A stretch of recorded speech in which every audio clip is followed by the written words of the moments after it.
Okay. So hopefully you guys can hear me okay. And I've got this pulled up. So if you join, feel free to say hi. I can read your comments and so forth. If you're watching the replay,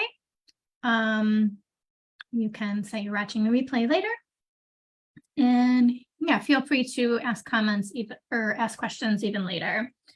So anyways, let's get started.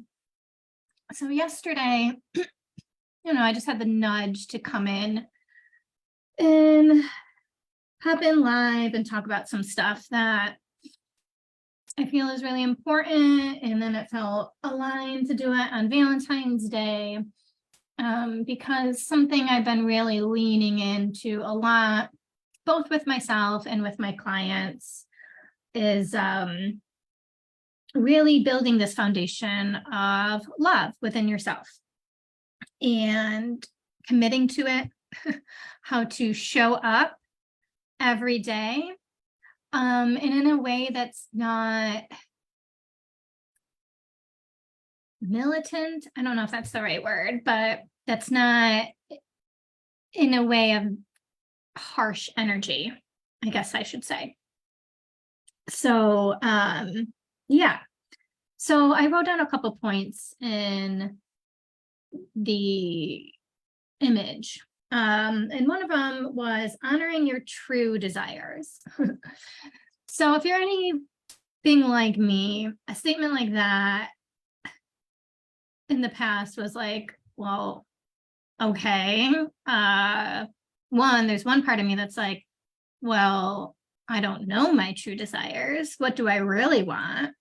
Because I lived in a very indecisive state most of the time. And so it felt, and sometimes I would think I knew what I want or had convinced myself that I knew what I want. And later realized that a lot of that was societal conditioning around what I thought I wanted. And I was really great at building arguments and data to support what my mind wanted. So I would have I want this, and these are all the reasons why. And I realized that I could do that with anything, and even very opposing viewpoints, I could do that for. So then it started to become less clear as to what I really wanted, because I'm like, well, I can argue both ways very well. And that kind of just shows confirmation bias and how strong that really can be, that we can find evidence to support really anything. So that method became a little less true, I guess you could say.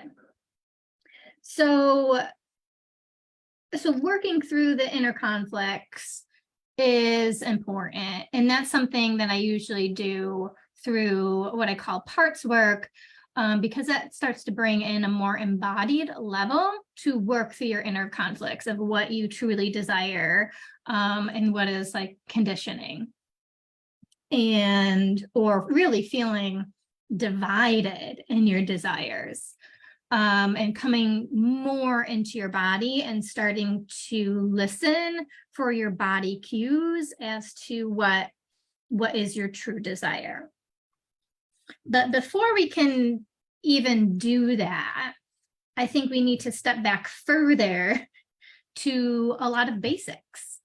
And which I kind of mentioned in my email I sent out last night for those of you that get my emails. Is that a lot of the stuff is really, really basic on the surface, but difficult to embody. I think it was a long time ago when I started becoming aware of what I was eating, and how I felt when I ate certain foods. and learning about that.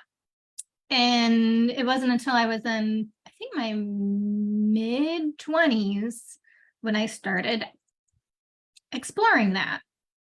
And so I started slowly making changes to what I was consuming and noticing how I felt. And I came across this like epiphany in my mind that was like, wow, you really have to love yourself to eat in a way that feels good. So I had that cognitive awareness. But despite having the cognitive awareness, I was nowhere near the level of embodiment that was required to show up for myself in that way, because I was still trying to show up in my life in a way that was kind of strict and mean, I guess. Oh, can you guys hear me okay? I just realized my mic was far away. I hope that was working. I didn't get any complaints yet, so I was assuming you guys could hear me okay. And what was I saying? So it really requires a level of embodiment to show up in a gentle and compassionate way. And like I've been saying before around the studies around shame and so forth, that shaming yourself into loving yourself and showing up for yourself is it's kind of funny when you say it like that. I think it just doesn't work. It can sometimes correct behavior in the short term, but it comes from a very anxious, fearful place. So it's really learning how to show up and commit to yourself in a very loving and gentle and compassionate way. And it really starts with those basics, like eating. Are you nourishing your body today? How does your body respond?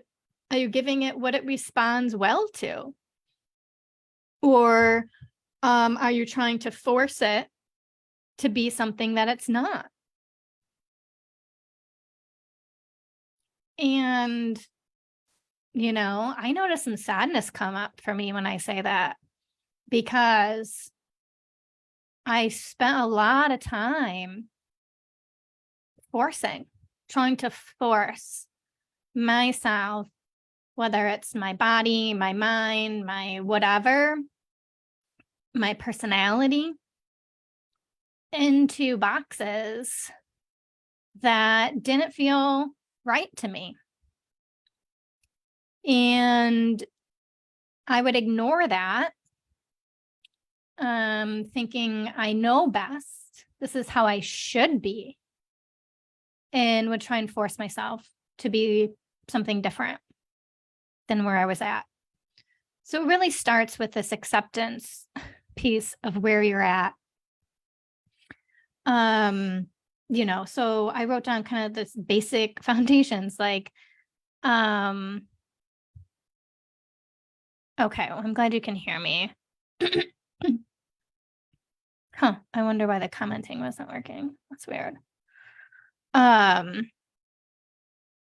So yeah, sleep, is a big one. And so people get really frustrated. Like, well, I have insomnia. I can't sleep, or I struggle sleeping, and automatically kind of get really defensive about it. How can I get any better if I'm not sleeping well? And so that's just kind of showing this fixation on the outcome. It's not the hours that you're sleeping, or was it restorative or not. I mean, this is good information to have, but it's committing to the things that do nourish you. So if it nourishes you to have a cup of tea before bed and to journal or set your phone down, avoid screens, listen to calming music, and all those things. You do it because that in and of itself is nourishing, which can often result in better sleep. But if you do it with the attachment to the outcome, that if I do these things, I'll sleep 8 hours and I'm going to become a powerhouse, there's a different energy to that. So it's really coming in and being honest with what's the energy that I'm approaching myself with. Am I approaching myself with this harsher energy, this outcome-oriented energy, or am I approaching it with a loving, gentle, present energy and allowing myself to be and receive the nourishment that I'm actually giving myself? And that's the shift. That's the shift to make. Because often I hear people say, well, I'm doing all the right things. Well, this is also me talking. I'm doing all the right things. And I get so frustrated. Why am I not seeing the results that I want? I was still very fixated on the results, and I was doing it for the results instead of actually just showing up for myself, which sounds so simple, I know, but it's one of the hardest things. It's literally one of the hardest things to just show up for ourselves, because so much of life is you do this for that, you do this for that, you do this for that. And it's all outside focused versus literally doing it because it pleases you. So to kind of circle back, because I know it might sound like I'm going on a tangent, but I'm not, is honoring your true desires. In order to honor your true desires, you need to know what truly pleases you. And we can't know what truly pleases us unless if we show up for ourselves in that way. So that's why this work is so foundational and yet so frustrating, because it's a massive mental and emotional and energetic shift, at least for me and the clients that I usually work with, because it's just not how we usually function in the world. Because I work with a lot of people who are pretty high performers. They know how to get shit done. They've done really well in school and then therefore in work and life. But unfortunately, part of that path towards their success was ignoring all of these foundational pieces on what it really means to love yourself and show up for yourself. And so then you end up living some decades and find yourself struggling with some of the most basic things, because we got really good at the performance piece and really left out the foundational pieces and the energy and how to do them so that they're not chores all the time, so that going to bed at a time that you know is good for you doesn't feel like a punishment. Doesn't feel like you did something wrong because you got grounded or whatever. So those are some examples with sleep, eating, moving your body,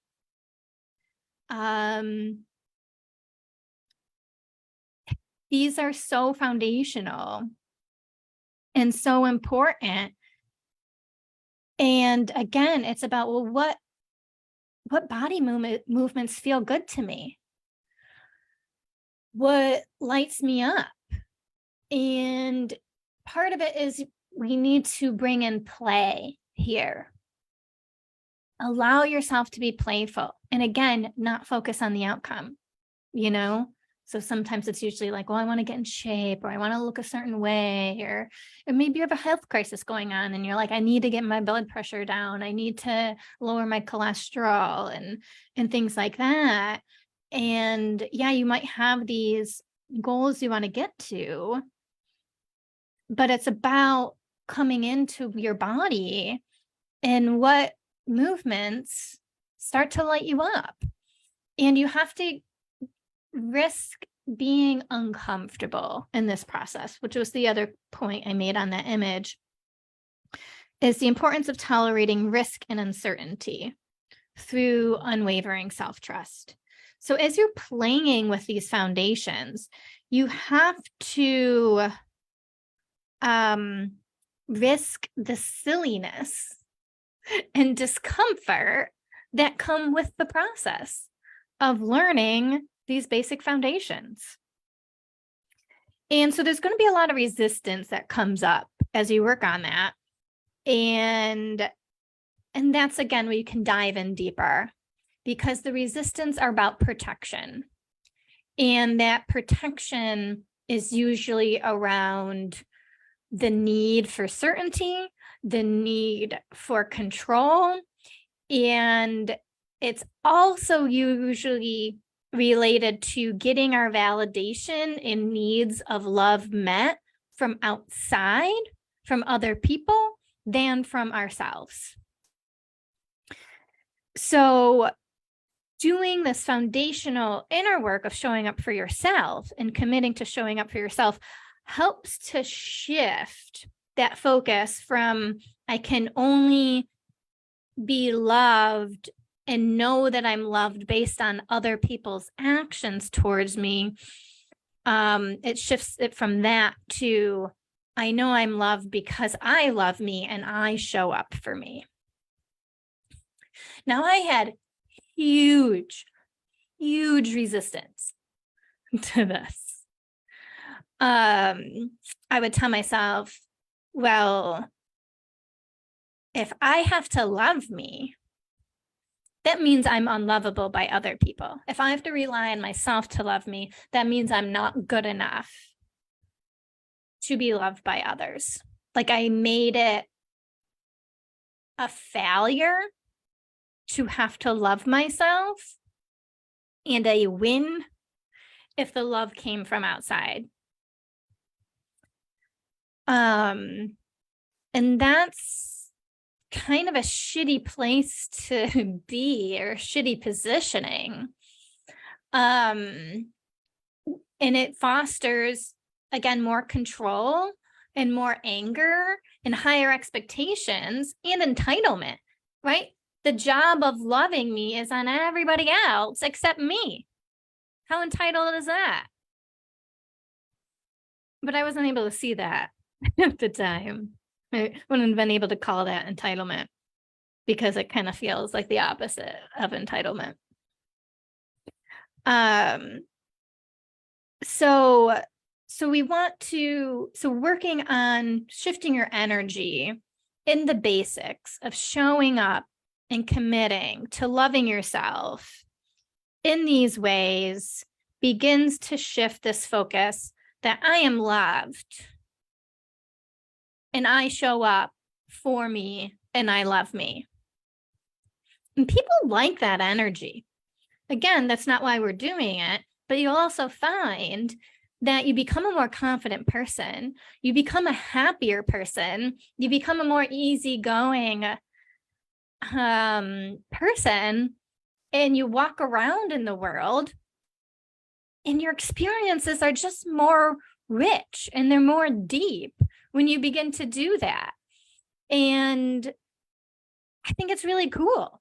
And it's amazing how much of a shift of going and carrying this burden all the time of feeling like your needs aren't being met and that you're not good enough or you're unlovable or you're unworthy.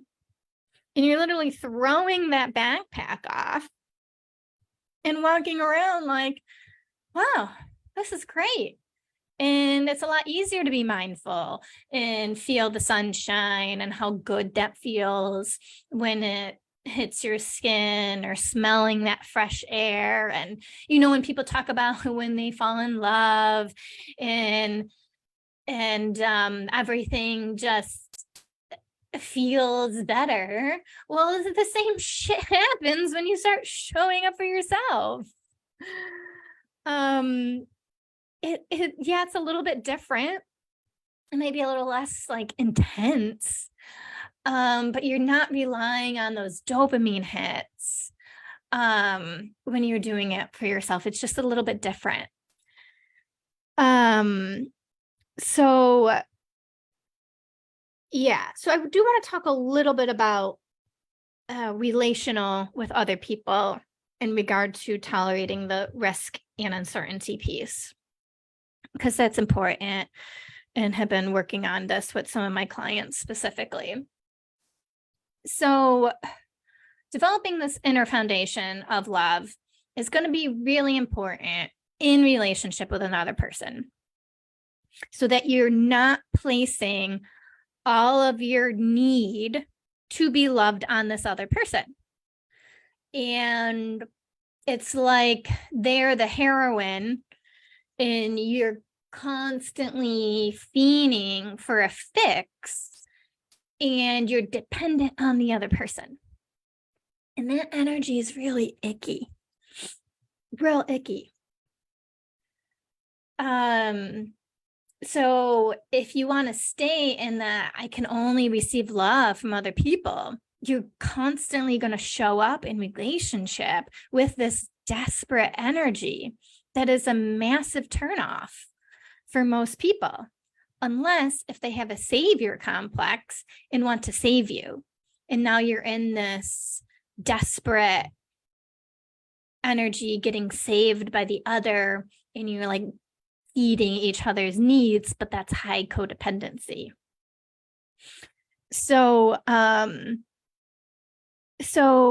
when you start to show up for yourself and you want to show your love for another person, you show your love for another person because it feels good to show your love for that person, and no other reason. Like that lights you up. So you love on that person because that's where your heart is pulled. And it's less about, well, they did this and then I did this and whatever.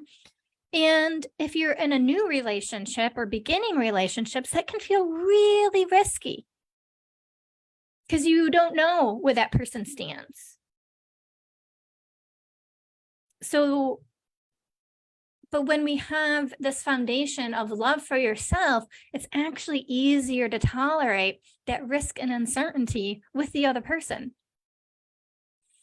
And it comes with the sharing of the mushy stuff, but it also comes with the need to set a boundary too, and to share your preferences. I like this, but I don't like that. And sometimes there's that fear, if you've lived most of your life in a way of wanting to just keep the other person happy, then we're less likely to express how we truly feel and what we truly like and dislike. And so we need to get comfortable risking that person might become upset. But if they become upset because you shared what you like or don't like, and as long as you do these things in a nice way, their upsetness is because they're probably also tend to be a people pleaser. And so they're uncomfortable showing up for themselves in that way. So the goal is to have two parties that have enough inner love foundation to be able to express in positive ways what they like, what they don't like, what their boundaries are, the expression of love. That is, all of that is non-attached to the outcomes, but just in an expression. I like to think of a flower. I've probably talked about that in here, that a flower doesn't think how it's going to express itself. It just does. It grows and expresses and it dies.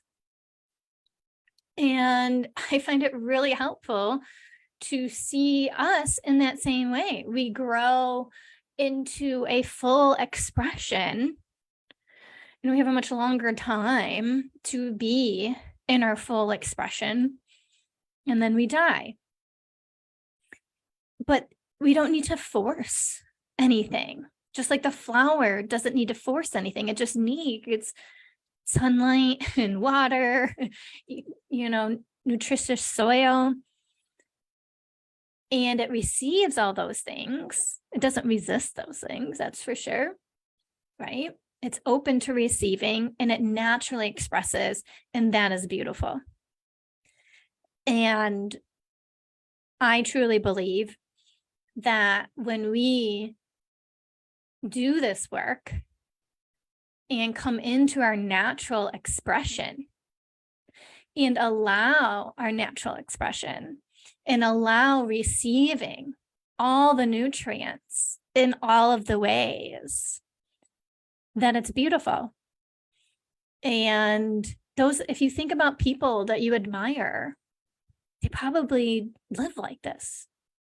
They probably just naturally love themselves or have done the work to do that and have stepped into their natural expression.